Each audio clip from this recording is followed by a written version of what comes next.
Deus abençoe o seu dia. Bem-vindos a mais um devocional. Chegamos ao capítulo 41 de Gênesis. Você que está ouvindo pelo Spotify, deixa aqui o seu comentário. E você que está me vendo pelo YouTube, seja bem-vindo a esse canal. Nós vamos até o final da Bíblia, um capítulo por dia. Se inscreve e ativa aqui as notificações. Vamos ao devocional. A palavra de Deus diz assim: Passados 2 anos completos, Faraó teve um sonho, e eis que estava em pé junto ao rio Nilo. Do rio subiam 7 vacas de boa aparência e gordas, e pastavam no meio dos juncos.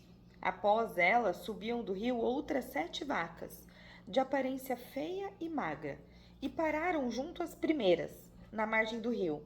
As vacas de aparência feia e magras engoliram as 7 vacas boas, de boa aparência, gordas. Então Faraó acordou. Tornando a dormir, sonhou outra vez.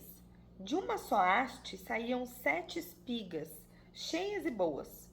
E após elas nasciam outras 7 espigas, mirradas, queimadas pelo vento leste. As espigas mirradas devoravam as 7 espigas grandes e cheias. Então Faraó acordou. Tinha sido um sonho. De manhã, ao despertar muito perturbado, mandou chamar todos os magos do Egito e todos os sábios. Contou-lhes dos seus sonhos, mas não havia ninguém que pudesse dar a interpretação. Então o copeiro-chefe disse a Faraó: Hoje me lembro das minhas ofensas, quando o Faraó ficou irado com seus servos e me pôs na prisão, na casa do comandante do guarda, a mim e o padeiro-chefe. Tivemos um sonho na mesma noite, eu e ele. Sonhamos e cada um tinha o seu próprio significado. Achava-se conosco um jovem hebreu, escravo do comandante da guarda. Contamos a ele os nossos sonhos e ele nos deu a interpretação, e cada um segundo o seu sonho. E tal como nos interpretou, assim aconteceu. Eu fui restituído do meu cargo e o outro foi enforcado. Então Faraó mandou chamar José e fizeram sair às pressas da masmorra. Ele se barbeou, mudou de roupa e foi se apresentar a Faraó. Este lhe disse: Tive um sonho e não há quem o interprete. Porém, ouvi falar a respeito de você que, quando ouve um sonho, é capaz de interpretá-lo. E José respondeu: Isso não está em mim, mas Deus dará a resposta favorável a Faraó. Então, Faraó descreveu o sonho dele. Tá aí até o versículo 24. E no 25 em diante diz assim: José respondeu: O sonho de Faraó é apenas um. Deus revelou a Faraó o que ele vai fazer. As 7 vacas boas serão 7 anos. As 7 espigas boas também serão 7 anos. O sonho é um só. As 7 vacas magras e feias que subiam após as primeiras serão 7 anos, bem como 7 espigas mirradas e queimadas pelo vento. Serão 7 anos de fome. Essa é a palavra, como acabo de dizer. Deus manifestou a Faraó o que ele vai fazer. Eis que vem 7 anos de grande abundância por toda a terra do Egito. Depois virão 7 anos de fome. Toda aquela abundância será esquecida na terra do Egito, e a fome consumirá a terra. E não será lembrada a abundância na terra, por causa da fome que seguirá, porque será gravíssima. O sonho de Faraó foi repetido porque a coisa é estabelecida por Deus, e Deus se apressa em fazê-la. Agora, pois, Faraó devia escolher um homem ajuizado e sábio e encarregá-lo de dirigir o Egito. Faraó deveria fazer isso por administradores sobre a terra e recolher a 5ª parte dos frutos da terra do Egito por 7 anos de fartura. Esses administradores deviam ajuntar toda a colheita dos bons anos que virão, recolher cereal por ordem de Faraó para mantimento nas cidades e guardá-los em armazéns. Assim, o mantimento servirá para abastecer a terra nos 7 anos da fome que haverá no Egito, para que a terra não seja destruída pela fome. O conselho agradou Faraó e a todos os seus oficiais.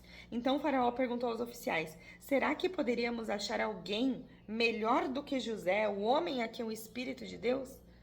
Depois Faraó disse a José: Visto que Deus revelou tudo isso a você, não há ninguém tão ajuizado e sábio como você. Você será o administrador da minha casa, e todo o meu povo obedecerá à sua palavra. Somente no trono eu serei maior que você. Meu Deus. E Faraó disse a José: Eis que eu o constituo autoridade sobre toda a terra do Egito.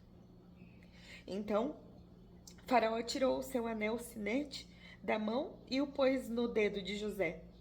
Mandou-o vestissem com roupa de linho fino e lhe pôs no pescoço um colar de ouro. E o fez subir na segunda carruagem. E clamavam diante dele: Inclinem-se a todos. Desse modo, deu-lhe a autoridade sobre toda a terra do Egito. Disse ainda Faraó a José: Eu sou o Faraó, mas sem a sua ordem ninguém poderá fazer nada em toda a terra do Egito. E Faraó chamou José de Zafanete Paneia e lhe deu por mulher Azenate, filha de Potífera, sacerdote de On. E José percorreu toda a terra do Egito. José tinha 30 anos de idade quando se apresentou a Faraó, rei do Egito, e andou por toda a terra do Egito. Nos 7 anos de fartura, a terra produziu com abundância, e José ajuntou todo o mantimento que houve na terra do Egito durante esses 7 anos, e guardou nas cidades. O mantimento do campo, ao redor de cada cidade, foi guardado na mesma cidade. Assim, José ajuntou muitíssimo cereal, como a areia do mar, até perder a conta, porque ia além das medidas. Meu Deus. Ia além das medidas. Antes de chegar à fome, nasceram 2 filhos de José, as quais lhe deu Asenate, filha de Potífera.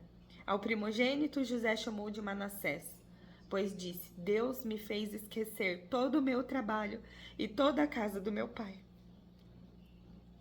Ao segundo, deu o nome de Efraim, pois disse: Deus me fez próspero na terra da minha aflição. Passados 7 anos de abundância que houve na terra do Egito, começaram os 7 anos de fome, como José havia predito. E havia fome em toda a terra, mas toda a terra do Egito havia pão. Quando toda a terra do Egito começou a sentir fome, o povo clamou a Faraó por pão. E Faraó dizia aos egípcios: Vão falar com José e façam o que ele disser.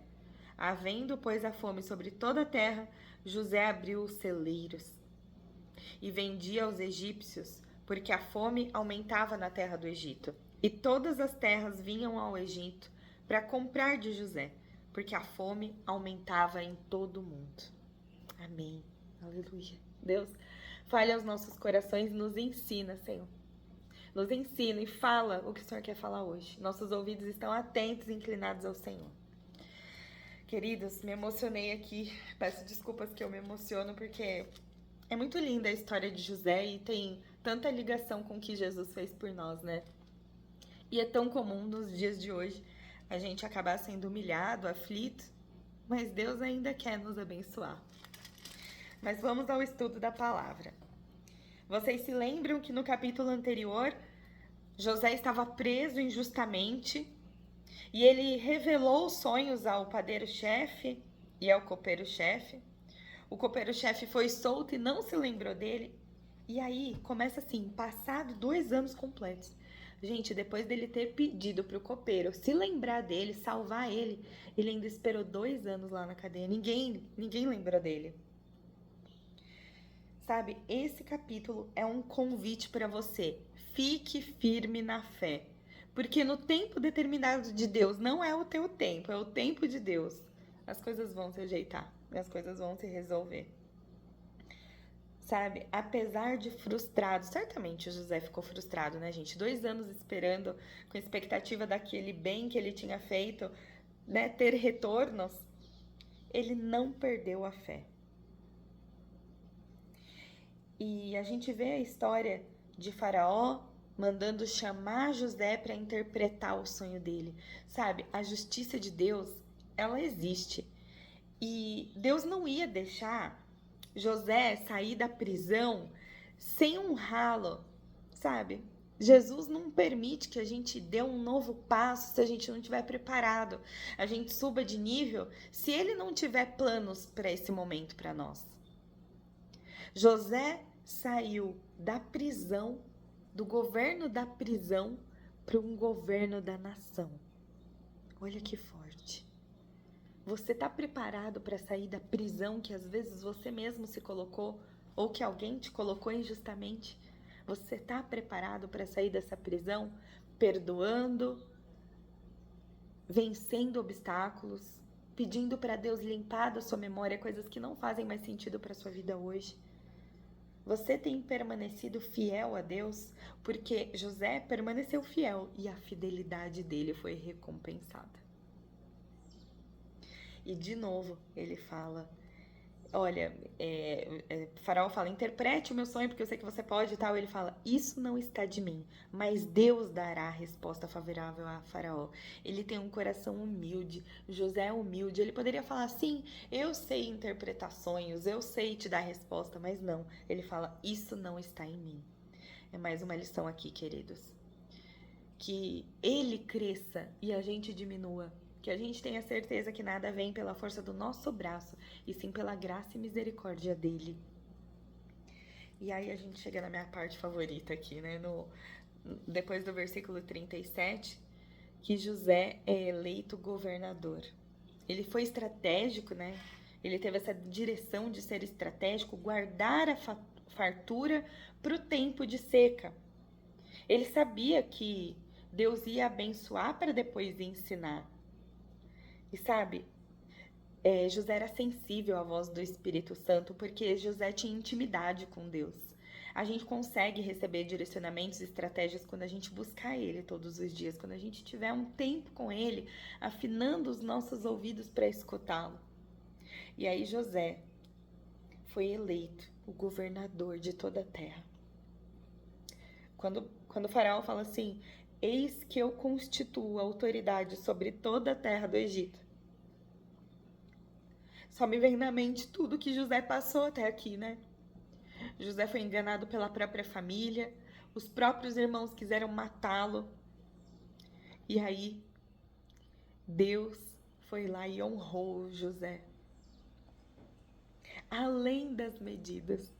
Eu repeti isso aqui, além das medidas, porque você consegue imaginar, José ajuntou tanto cereal como a areia do mar. Olha como ele prosperou.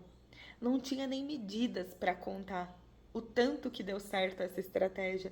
E é do mesmo tamanho que Deus deseja te abençoar. Ele tem anseio em derramar bênçãos para todos aqueles que o buscam.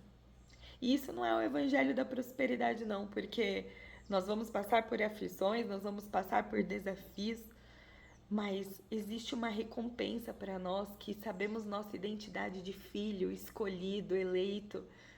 E quando a gente o busca, a gente vê a mão dele em todas as coisas que a gente estiver. Ele deu 2 nomes para os filhos deles, né? Para os filhos de José. José teve 2 filhos e deu o nome de Manassés e Efraim. Manassés quer dizer, Deus me fez esquecer todo o meu trabalho e toda a casa do meu pai. Sabe, quando você prosperar, quando Deus te entregar a promessa dele, Ele vai te fazer esquecer tudo que não pertence mais a Ele. Todo o mal que te fizeram, toda a mágoa do seu coração, Deus vai entregar a promessa e vai fazer você esquecer tudo o que aconteceu de ruim até aquele momento. E Efraim significa Deus me fez próspero na terra da minha aflição. Sabe, os nossos olhos têm que estar fixos em Deus. Fixos na salvação, no que realmente importa, depois que a gente não estiver mais aqui, sabe? A glória da segunda casa é melhor do que a primeira. E Deus vai te fazer próspero no lugar que você foi humilhado. Você vai ser exaltado. Não porque você merece, porque a gente não merece nada. Mas porque Ele tem um amor infinito para derramar sobre você. E Ele vai te forjar, Ele vai te moldar durante a sua espera, durante o seu deserto, durante o seu processo, durante a sua prisão. Ele vai te moldar.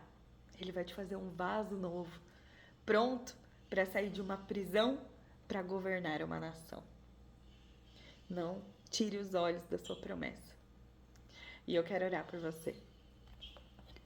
Deus, obrigada, Senhor. Obrigada por mais um dia. Obrigada por mais uma oportunidade de estar na sua presença. Obrigada, Pai, porque assim como José, o Senhor mandou o seu único filho para ser preso, humilhado e morto por mim, por nós. Então, Pai, o Senhor fez o mesmo com José, para hoje a gente pudesse estar aqui, estudando essa palavra, ouvindo esse áudio, refletindo quais são as áreas da minha vida que Deus quer me forjar, Deus quer me moldar, e para onde Deus vai me levar, para onde Deus vai escolher me fazer próspero na terra da minha aflição, e em que área Deus vai me fazer esquecer as mágoas, as lutas do passado. Oh, Jesus. Em nome de Jesus, Pai, eu falo por mim e por todos que estão ouvindo esse áudio, nós te damos livre acesso, Espírito Santo. Molda nosso caráter, molda as nossas emoções, nossas decisões e pensamentos. Que hoje cada um que está ouvindo esse áudio possa sentir a presença do Espírito Santo fazendo uma cirurgia dentro de nós, removendo coisas inúteis que não pertencem mais aos capítulos que vamos escrever daqui para frente. Que o Senhor possa fazer o extraordinário através das nossas vidas.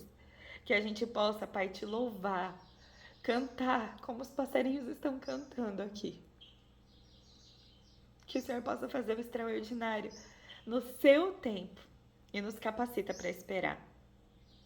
Deus, alargue as nossas fronteiras, que a tua mão caia sobre nós, nos livra do mal e nos abençoa.